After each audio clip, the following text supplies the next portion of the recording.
ये जब मेरे घर में मेरे एक पाकिस्तानी मित्र आते हैं भोजन करने के लिए, तो मोदी जी के मन में आ जाता है कि षड्यंत्र चल रहा है एक मुसलमान को गुजरात के मुख्यमंत्री बनाने का।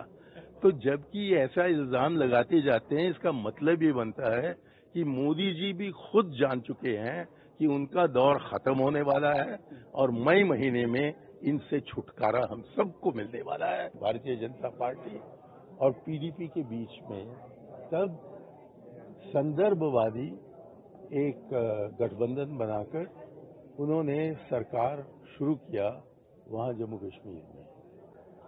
फिर अचानक एक दिन इन्होंने तय किया कि अब हम इस सरकार को गिराएंगे।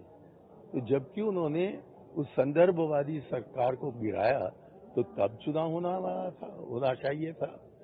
उसके बाद बीजेपी का प्रयास रहा कि कितने लोगों को वो पीडीपी से लेकर अपनी सरकार बनाने का प्रयास करें। जबकि ये प्रयास जारी था जून महीने में, जुलाई महीने में, अगस्त महीने में, सितंबर महीने में, अक्टूबर महीने में और नवंबर के शुरुआत में, तब राजभवन से सिवाय मुंह बंद करके बैठना और तो कुछ नहीं हुआ।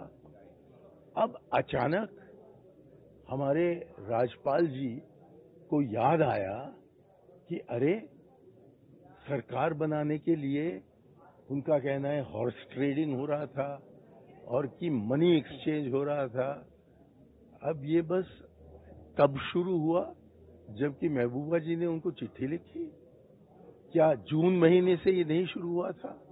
क्यों इसको नहीं रोका गया तब? क्यों अचानक आज?